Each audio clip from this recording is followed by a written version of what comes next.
Have you ever been so sure you were right that you destroyed everything that mattered? I'm about to tell you the story of how I lost my daughter.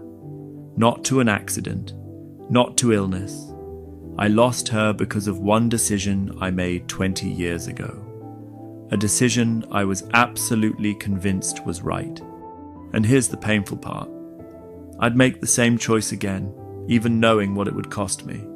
But 20 years later, I discovered something that shattered me completely. I have grandchildren, beautiful grandchildren I've never met, kids who don't even know I exist. This is the story of how being right can be the worst mistake of your life. It was a Tuesday afternoon in September. I remember because the leaves were just starting to turn, and my daughter Sarah, she was 19 then, came down the stairs with this look on her face. You know that look when your kid wants to tell you something but they're terrified? Yeah, that one. Dad, I need to talk to you. I was sitting in my usual chair, reading the newspaper.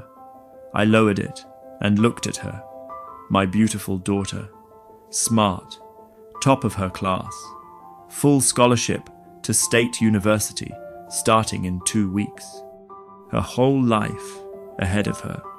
What is it, sweetheart? She sat down across from me. Her hands were shaking. Dad, Michael proposed. Michael, her boyfriend of 2 years, 21 years old, working at his father's construction company. Nice enough kid, I guess, but construction work? No college degree? This wasn't the life I'd planned for my daughter. That's great, honey, I said, trying to keep my voice calm. But you're starting college in 2 weeks. You can have a long engagement. Wait until after graduation. That's 4 years. If it's meant to be, we don't want to wait, Dad. And there it was. The bomb I somehow knew was coming, but hoped I'd never hear. We want to get married next month, before school starts. I can still go to college. Married students do it all the time. I felt my chest tighten. All those years of planning, all those sacrifices. Her mother and I had saved every penny to make sure she could go to college without debt, to give her opportunities we never had. Sarah, listen to me. I love him, Dad. You're 19 years old. You don't know what love is yet. The minute those words left my mouth, I saw her face change, but I couldn't stop. I was on a roll now. You think love is enough? You think you can build a life on feelings? I'm not letting you throw away your future for some construction worker who's going to keep you trapped in this town for the rest of your life. That's not fair. Michael is a good person. He works hard. His family has a successful business. His family has a business. That doesn't mean he's going anywhere. Sarah, you have a full scholarship.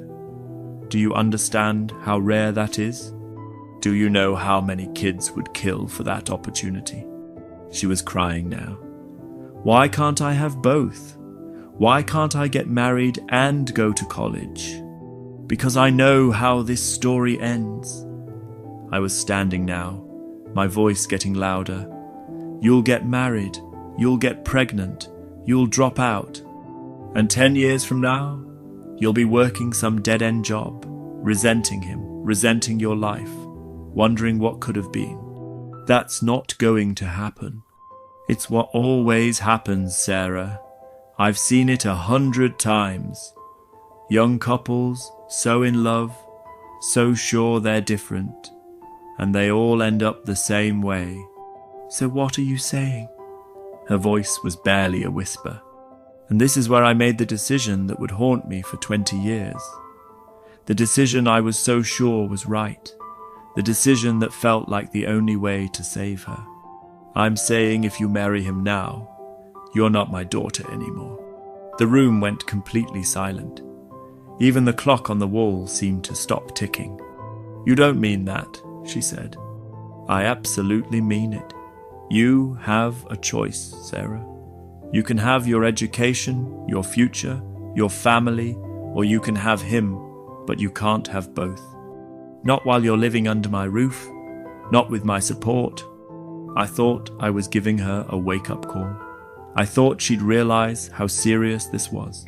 I thought she'd choose the right path, the path I'd laid out for her. She looked at me for a long moment. Her tears had stopped. Her face had gone completely blank. "Okay," she said. "Okay, what?" "Okay. I choose him." She turned and walked up the stairs. An hour later, she came back down with 2 suitcases. Michael was waiting in his truck outside.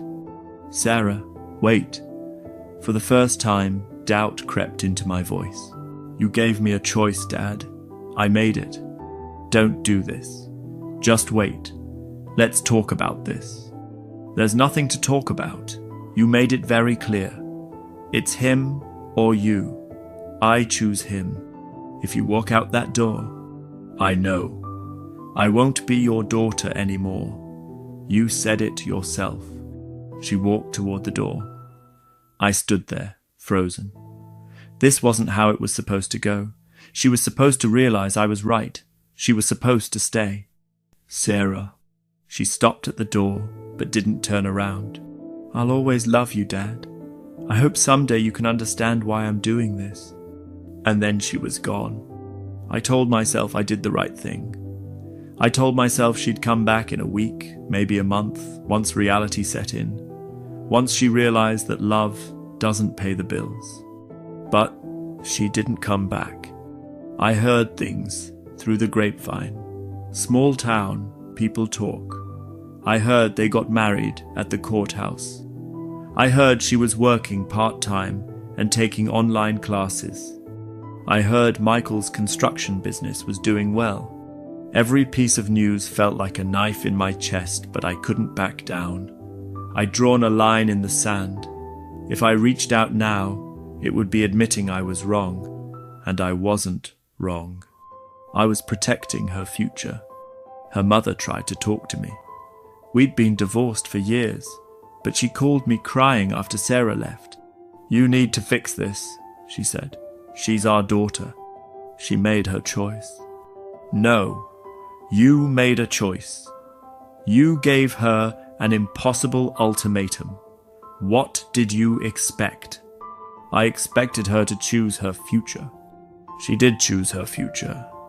Just not the one you wanted for her." I hung up on her. I didn't need to hear it. I was right. I knew I was right.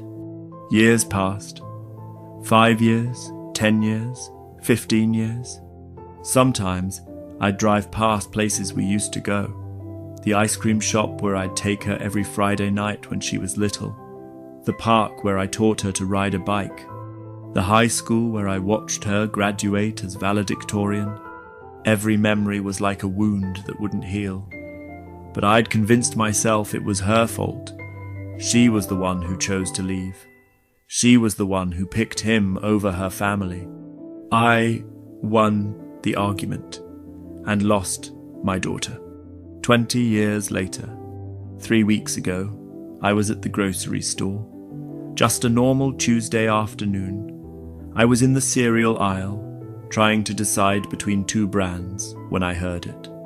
A kid's voice, maybe 6 or 7 years old. "Grandma, can we get the one with the marshmallows?" I looked over.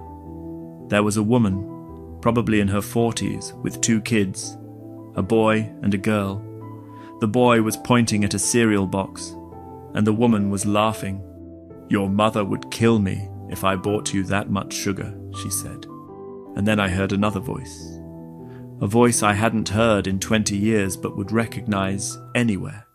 "Mom, they can have whatever they want. They're with their grandmother. That's the rule." I turned. There she was. Sarah. She looked different. Older, obviously. But there was something else. She looked happy. Really, genuinely happy.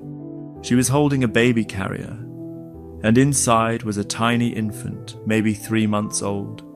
The older kids, the ones calling the other woman grandma, they had to be hers. They looked just like her. I stood there, frozen, holding a box of cereal like an idiot. She hadn't seen me yet. She was laughing at something her mother said, reaching down to adjust the baby in the carrier. 3 kids. My daughter had 3 kids, 3 grandchildren I'd never met. The little girl, she couldn't have been more than 5, looked in my direction. For just a second, our eyes met. She had Sarah's eyes, the same bright blue eyes Sarah had when she was that age. I opened my mouth. I don't know what I was going to say. Sarah? Excuse me? I'm sorry? But before I could say anything, Sarah turned and saw me. The smile disappeared from her face immediately. Not anger, not sadness, just nothing. Like she was looking at a stranger. We stared at each other for what felt like an eternity but was probably only 3 seconds. Then she turned to her mother. We should go. We have that appointment. They didn't have an appointment, I could tell. But her mother nodded, understanding immediately what was happening. Sarah gathered her kids. Her mother took the cart, and they headed toward the checkout. I watched them go. The little boy was asking Sarah something, and she bent down to answer him, her hand on his head in a gesture so gentle it made my heart ache. That's when it hit me, really hit me. I had grandchildren. 3 beautiful grandchildren who didn't know I existed, who would never call me Grandpa, who would never hear stories about their mother when she was young, who would never know me at all. And whose fault was that? I went home that day and did something I hadn't done in years. I opened the box in my closet, the one with all of Sarah's things, her report cards, her artwork from elementary school, photos from every birthday, every Christmas, every milestone. There was one photo I hadn't looked at in a long time. Sarah, at her high school graduation. She was holding her diploma, wearing her valedictorian medal, the biggest smile on her face. I'd been so proud that day. My daughter, top of her class. Full scholarship, the whole world ahead of her. And then I remembered her face in the grocery store. 20 years later, different kind of smile, different kind of pride, the pride of a mother with her children. I sat there on my bedroom floor, surrounded by memories of a daughter I'd lost, and finally, I asked myself the question I'd been avoiding for 20 years. Was I right? I thought I was protecting her. I thought I was saving her from making a huge mistake. I thought I knew better than she did what would make her happy. But looking at her in that grocery store, with her 3 kids and her mother and that genuine smile on her face, she didn't look like someone who'd made a terrible mistake. She looked like someone who'd built a life she loved. Meanwhile, what did I have to show for being right? An empty house, no relationship with my daughter, grandchildren who don't know I exist, 20 years of stubbornness and pride, and absolutely nothing else. I won the argument and lost everything that mattered. What I know now. Here's what I've learned, and I'm telling you this because maybe, just maybe, someone out there needs to hear it before they make the same mistake I did. Being right doesn't matter if you end up alone. I was so convinced I knew what was best for my daughter, so sure that her marrying young would ruin her life, so certain that I needed to protect her from her own decisions. But you know what? It wasn't my life to control. It wasn't my decision to make. She was 19 years old, an adult, and maybe she would have struggled. Maybe it would have been hard. Maybe they would have faced challenges I could have helped her avoid. But they were her challenges to face, her life to live, her choices to make. And instead of being there to support her through whatever came, I chose to be right. I chose my vision of her future over her happiness. I chose my pride over my daughter. 20 years ago, I thought I was being a good father. I thought good fathers protect their children, guide them, keep them from making mistakes. But I was wrong. Good fathers love their children no matter what choices they make. Good fathers support their children even when they disagree. Good fathers understand that sometimes your kid's path won't look like the one you planned, and that's okay. I didn't do any of that.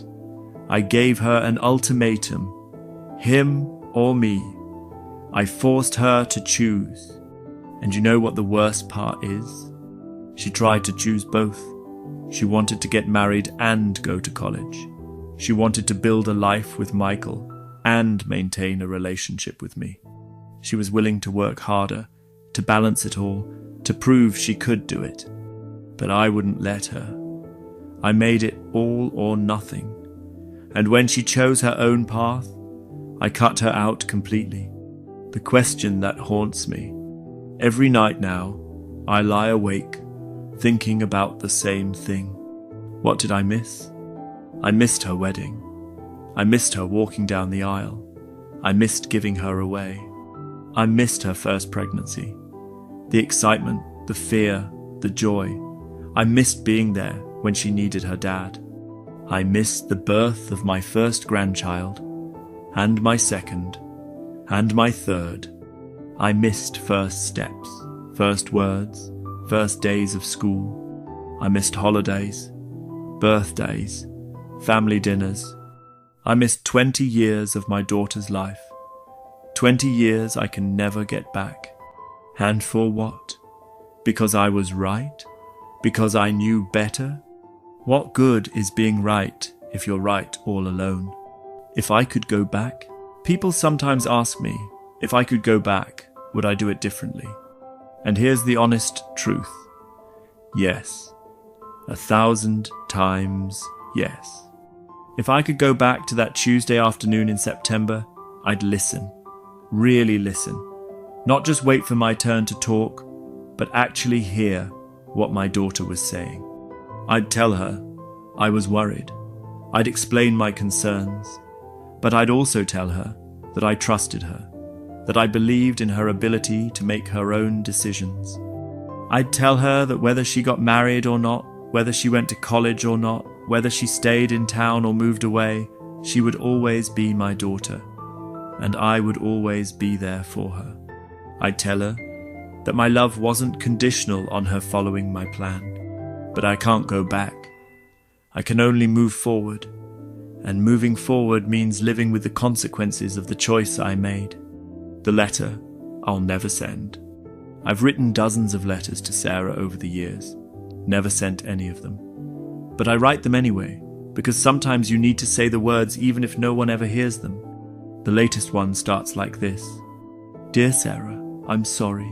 I'm sorry I made you choose. I'm sorry I wasn't there. I'm sorry I let my pride and my fear and my stubbornness destroy our relationship. I'm sorry I missed watching you become the amazing mother I can see you are. I'm sorry your children don't know their grandfather. I'm sorry for 20 years of silence. I'm sorry I thought being right was more important than being your father. I won the argument and lost you, and I would give anything to have you back, even if it meant admitting I was wrong, even if it meant swallowing every ounce of my pride, even if it meant starting over from zero. I'd do it in a heartbeat, because you were always right about one thing. Love is enough. It has to be, because it's all that really matters, and I loved you more than anything in this world. I just loved being right more. And that's a mistake I'll regret for the rest of my life. I don't expect you to forgive me. I don't expect you to let me back into your life. I don't even expect you to read this. But I need you to know, I was wrong. You deserved better, and I'm sorry. Love, Dad, but I'll never send it. Because after 20 years of silence, what right do I have to show up in her life now? So that's it. That's my story. The story of how I lost my daughter over one decision. I see her sometimes around town, always from a distance. She never sees me. Or maybe she does, and just pretends she doesn't. I've watched those kids grow up in glimpses. The boy, he must be 8 now. He looks like Michael. The girl looks like Sarah. And the baby? I don't know anything about the baby, except that they exist. They're my grandchildren, my blood, my family, and they'll never know me. Because 20 years ago, I made a choice. I chose to be right, and I lost everything. If you're reading this, and you're in a similar situation, if you're about to give someone you love an ultimatum, if you're about to make them choose between you and something else they love, please think about what I'm telling you. Being right isn't worth it. Winning the argument isn't worth it. Your pride isn't worth it. Love is worth it. Relationship is worth it. Being there is worth it. Even if they make choices you disagree with, even if they take a path you wouldn't have chosen, even if you think you know better. Because at the end of the day, you can be right, or you can have the people you love in your life, but you can't always have both. I learned that lesson too late. Don't make the same mistake I did. I won the argument and lost my daughter, and I'd give anything, everything, to lose that argument instead.